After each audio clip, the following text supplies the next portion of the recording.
I think one reason people were so bummed out about Caitlin Clark not making the Team USA Olympic squad is because they wanted to see her play with that level of talent after watching the Indiana Fever all season, which is rough at times. The Indiana Fever spanked again, this time by the Connecticut Sun again. And really, it's just, a different level of team. One team versus the other.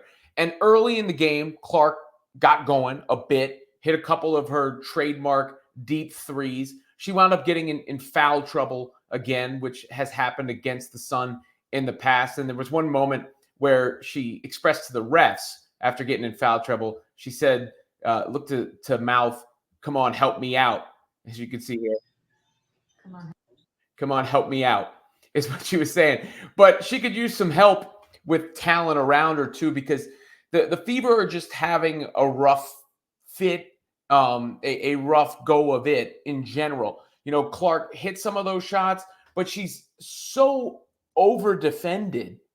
She's got the attention of the defense on her at all times, and they're not able to make the defense pay because the other players are not moving at a fast enough speed or not finishing at a good enough rate.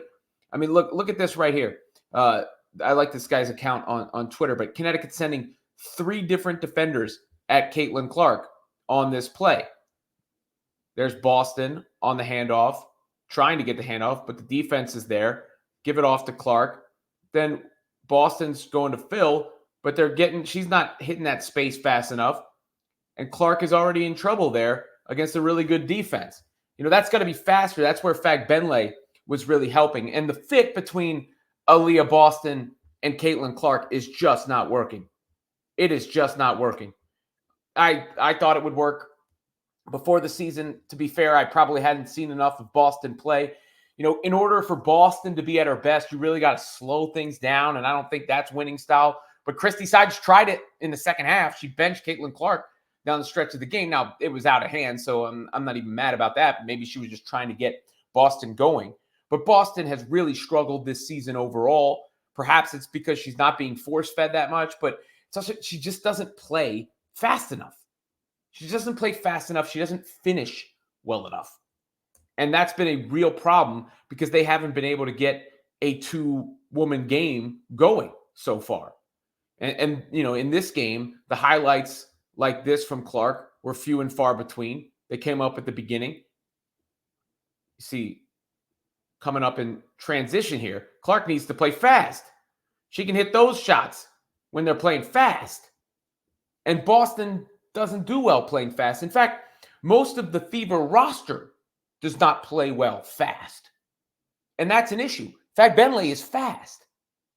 Kelsey Mitchell's the only other one who's been playing pretty fast. I've seen some criticism of Mitchell because she's wired like a scorer and everything. And, sometimes those players can have a little bit of a tunnel vision. But Kelsey's getting up and down the floor. She's moving around on the floor. I think her and Clark can work out pretty well. I like Melissa Smith's skill set, but she's another player that needs to play a slower pace, I think. She had a game there where she was really running the floor well, but since then it's kind of slowed down. And so when your other top-level players need to play a different style than your best player, you got a problem. Now, that's not to say that Caitlin is without fault, right? Like, there's one play in this game that's going to be shared everywhere. This is going to be ubiquitous, mostly because of in large part, the Christy Sides monster quote. Because Christy Sides said, she texted me, they woke up a monster. And Clark had the ball, actually beats her defender, gets into the paint. And this is where she's got to stop, pull up, and hit the mid-range, which she does, but she thinks about it too long, and she winds up airballing the shot. You see it's short there. Airball. Hits nothing. And everyone's going to clown her for that shot. That's the immediate improvement Caitlin Clark can make in her game to take it to the next level. Because she can get to the hoop. She obviously can shoot from deep. She can hit her teammates. But when she gets in that in-between area, she's thinking. And she doesn't have that natural move. And that's okay. She'll get better at it. and she'll improve at it. That is the immediate improvement she can make. And if she can start hitting a mid-range and start hitting a floater, all of a sudden, everything opens up for her. But you still see the defenders trying to make it a point to get after her. And I credit Dejanay Carrington of the Sun. She did it in the opener, and she did it in this game. She's making a name for herself off Caitlin Clark. Not that she wasn't a good player before, but you know what I'm saying.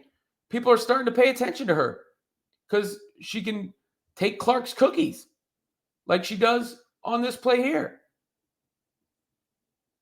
Just a clean strip going the other way. Takes the cookies. She also mocked Clark for quasi-flopping at one point in the game.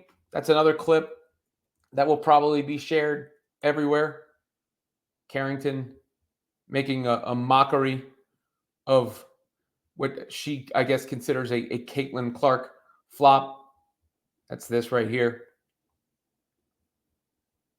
As you can see, I guess that Caitlin made a little head movement and Dejanay mocked it to the refs.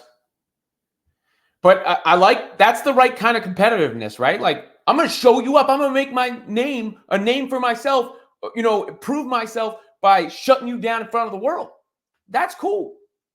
But I do think after all the Olympics controversy and after Clark's huge game against the Mystics, one of the things that, was tough to watch going back to watching the Fever against a superior team in the Sun is just there's not that athleticism. There's not that team speed with Indiana.